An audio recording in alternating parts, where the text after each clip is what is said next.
News, सच जरूरी है। नमस्कार दर्शकों, आप देख रहे हैं MNS न्यूज टीवी और मैं हूं आपके साथ श्रद्धा तिवारी। तो आइए देखते हैं आज की कुछ खास खबरें। आज की हेडलाइंस।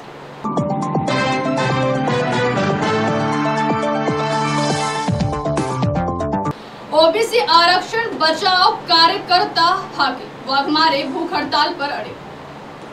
महायुति से अजित गुट को हटाने को लेकर उठने लगी आवाज। स्वतंत्र व निष्पक्ष चुनाव होते तो भाजपा को सिर्फ 40 सीटें मिलती, आदित्य ठाकरे। देखते हैं खबरें विस्तार से। ओबीसी आरक्षण बचाओ कार्यकर्ता हाके वाघमारे भूख हड़ताल पर अड़े।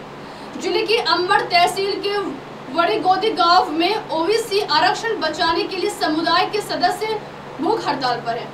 सोमवार की सरकार की ओर से भेजे गए प्रतिनिधि मंडल ने अनशनकारी लक्ष्मण हाके और नवनाय वाघमारे से बातचीत की। यहाँ चर्चा बेनतीजा रही। फिलहाल अनशनकारियों ने भूख हड़ताल स्थगित करने से इनकार कर दिया है। प्रतिनिधि मंडल के सदस्यों ने कैबिनेट बैठक में चर्चा का रास्ता निकालने और एक प्रतिनिधि मंडल को चर्चा के लिए मुंबई भेजने का अनुरोध किया।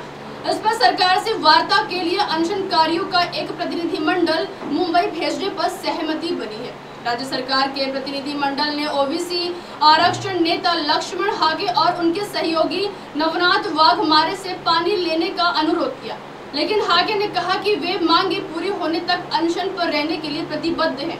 ओबीसी आरक्षण बचाने के लिए हाके तथा वाघमारे पिछले 5 दिनों से बड़ी गोदी गांव में मुठा हड़ताल पर बैठे हैं। सोमवार को सुबह पूर्व केंद्रीय मंत्री डॉक्टर भागवत कराड़, नवनिर्वाचित सांसद संदीपान फुमरे, पालक मंत्री अतुल सावे के प्रतिनिधि मंडल ने अनशनकारियों से मुलाकात कर चर्चा की। साथ ही प्रतिनिधि मंडल ने अनुरोध किया कि मुख्यमंत्री के साथ बैठक में भूख हड़ताल छोड़कर सभी मांगों पर चर्चा की जाए। हालांकि हाके ने कहा कि सभी मांगे पूरी होने के बाद ही वह अपनी भूख हड़ताल समाप्त करेंगे। बढ़ते अगली खबर की ओर। महायुति से अजित गुट को हटाने को लेकर उठने लगी आवाज। लोकसभा चुनाव में उन विधानसभा क्षेत्रों में भाजपा और शिंदे गुट के उम्मीदवार पिछड़े, जहां अजित पवार की विधायक है। इस वास्तविकता को देखते हुए महायुति में यह आवाज उठने लगी है कि हमें किसी तीसरे दल की क्या जरूरत है। भरोसेमंद सूत्रों के अनुसार भाजपा के कुछ नेता इस तरह का दबाव डाल रहे हैं कि अजित गुट को महायुति से अलग कर दिया जाए।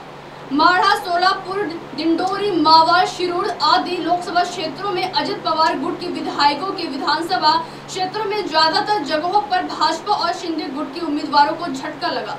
मावल में हालांकि शिंदे गुट के श्रीरंग बारने जीते, लेकिन उन्होंने सार्वजनिक तौर पर शिकायत करते हुए कहा कि अजित पवार गुट ने सहयोग नहीं किया। ऐसे में विश्वसनीय जानकारी है कि भाजपा और शिंदे गुट के कुछ नेताओं ने अपनी पार्टी नेतृत्व से अजित पवार को साथ रखने पर पुनर्विचार करने का अनुरोध किया। आंकड़ों के आधार पर यह तर्क दिया जा रहा है कि अजित पवार के गुट के विधायकों के वोट भाजपा और शिंदे गुट को शिफ्ट नहीं हुए। इसके बावजूद भाजपा और शिंदे गुट के कुछ नेता यह मानते हैं कि अजित गुट के विधायक भले ही वे लोकसभा में लीड नहीं दिला पाए, लेकिन वे अपने अपने निर्वाचन क्षेत्रों में मजबूत है और विधानसभा चुनाव में निश्चित रूप से जीत हासिल करेंगे। बढ़ते अगली खबर। स्वतंत्र व निष्पक्ष चुनाव होते तो भाजपा को सिर्फ 40 सीटें मिलती, आदित्य ठाकरे। शिवसेना उद्धव गुट के नेता आदित्य ठाकरे ने सोमवार को दावा किया कि यदि हाल में संपन्न लोकसभा चुनाव स्वतंत्र एवं निष्पक्ष तरीके से होते तो भाजपा केवल 40 सीटें ही जीत पाती। ठाकरे ने यहां एक संवाददाता सम्मेलन को संबोधित करते हुए मुंबई उत्तर पश्चिम लोकसभा सीट के परिणाम को भी धोखाधड़ी करार दिया, जहां उनकी पार्टी के उम्मीदवार अमोल कीर्तिकर मुख्यमंत्री एकनाथ शिंदे की अगुवाई वाली शिवसेना के रविंद्र वायकर ने 48 मतों से हार गए। सरकारी मशीनरी का दुरुपयोग करके हमारी जीत छीन ली गई।